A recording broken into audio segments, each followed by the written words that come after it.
padahal sebenarnya kita sudah sah menjadi pernikahan atau sudah menikah.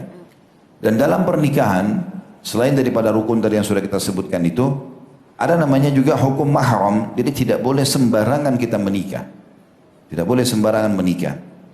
Contoh misalnya dalam surah An-Nisa, surah nomor 4 ayat 23, Allah Subhanahu wa taala berfirman, "A'udzubillahi minasyaitonirrajim. Hurrimat 'alaikum ummahatukum wa banatukum wa akhawatukum wa ammatukum wa khalatukum wa banatul akhi wa banatul ukhti wa ummahatukum allati arda'nakum wa akhawatukum minar radha'ah wa ummahatu nisaikum wa rabaibukum allati fi hujurikum min nisaikum allati dakhaltum bihin fa in lam takunu dakhaltum bihinna fala junaha 'alaikum wa halailu abnaikum alladhina min aslabikum wa an tajma'u bainal ukhtaini illa ma qad salaf innallaha kana ghafurar rahima."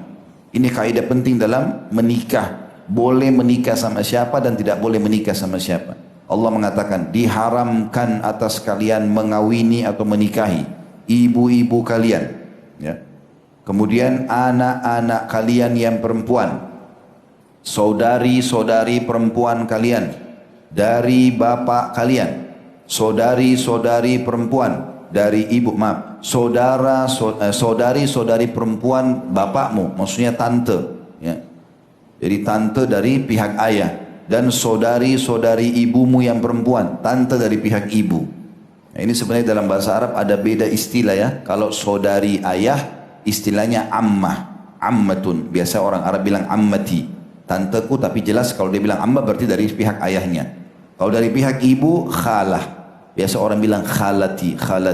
Jadi teman-teman perlu sosialisasikan, ya. Mulai sekarang kalau sudah ikut pengajian sudah faham pakai istilah itu. Khusus paman dari ayah dipanggil am. Biasa orang Arab bilang ammi, ya. Itu penting. Dan dari pihak ibu dipanggil khal. Kha alif lam, ya, khal. Dan kalau yang perempuannya tante dari ayah ammatun atau ammati, dan kalau dari pihak perempuan khalah. Kenapa kok perlu dibedakan seperti ini? Pertama karena memang kaidah bahasa Arab begitu. Yang kedua ada hukum syar'inya. Dalam hal berbakti setelah meninggalnya ayah, dari seluruh paman-paman kita yang kita harus prioritaskan adalah am, saudaranya ayah. Jadi paman dari ibu itu datang setelah mereka. Mereka lebih berhak kita bakti. Begitu juga dengan khalah. Kalau dari pihak ibu, kalau pihak tante, maka yang didahulukan adalah pihak ibu. Baru kemudian pihak ayah. Jadi memang ada perbedaan hukum syar'i. Sebagaimana Nabi SAW mengatakan, al-khalatu bimanzilatil Tante dari ibu itu penggantinya ibu. Ya. Kalau ibu meninggal maka digantikan baktinya pada mereka. Yang jelas Allah haramkan ibu-ibu kita. Haram anak-anak perempuan. Haram adalah tante, saudari perempuan. Haram juga tante dari ayah.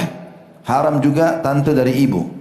Ini sudah 5. Kemudian yang keenam, anak-anak perempuan dari saudara-saudaramu laki-laki. Maksudnya keponakan anak dari saudara kita laki-laki. Kemudian yang ketujuh adalah anak perempuan dari saudara-saudaramu perempuan. Keponakan dari saudari perempuan. Ya. Kemudian yang kedelapan adalah ibu-ibumu yang menyusui kamu. Kalau pernah disusuin, dan ini hukum syar'inya sampai 5 kali dalam kondisi kenyang, ya, maka anak itu dianggap anak susuan. Maka ibu yang menyusui kita, walaupun tidak ada hubungan kekerabatan, tetap berarti menjadi ibu susuan. Kemudian yang kesembilan adalah saudara perempuan sepersusuanmu. Kalau kita disusui oleh seorang ibu, kemudian ibu itu punya anak perempuan, maka kita tidak boleh menikah sama anak perempuannya, tidak boleh menikah juga sama ibunya. Kemudian yang ke-10, ibu-ibu istrimu atau mertua. Ya, sekali kita menikah dengan seorang wanita, kalau ikhwah di sini, maka ibunya mahram abadi. Walaupun kita cerai sama anaknya, wa na'udzubillah, ini ibunya tetap saja adalah orang tua kita. Kemudian yang ke-11, anak-anak istrimu yang dalam pemeliharaanmu dari istri yang telah kamu campuri. Khusus masalah ini maksudnya adalah kalau seseorang di antara kita menikah dengan janda, punya anak perempuan, dan kita sudah menggauli si janda itu, maka berarti anak perempuan dia jadi mahram dan abadi. Walaupun kita cerai sama ibunya, nggak boleh lagi kita nikah sama anak mantan istri kita yang janda itu. Tapi syaratnya memang kita sudah berhubungan biologis sama ibunya. Kalau seandainya ibunya belum digauli dan terjadi perceraian atau meninggal, belum sempat berhubungan biologis, maka terbuka pintu menikah dengan anak si janda tersebut. Kata Allah SWT, tetapi jika kamu belum campur dengan istrimu yang janda itu dan kamu ceraikan, maka tidak berdosa kamu mengawininya. Maksudnya anaknya dia. Ya. Kemudian selanjutnya dikatakan juga yang ke-12, dan diharamkan bagimu istri-istri anak kandungmu. Maksudnya anak mantu. Kalau kita punya anak laki-laki, dia nikah sama seorang wanita, maka istri anak kita selamanya mahram. Walaupun anak kita cerai dengan dia. Jadi tidak ada namanya mantan mertua, tidak ada namanya mantan anak mantu. Walaupun kita cerai dengan pasangan kita. Dan juga yang terakhir yang ke-13, tidak boleh kalian menghimpunkan dalam perkawinan dua perempuan yang bersaudara. Misalnya dalam poligami nggak boleh adik kakak.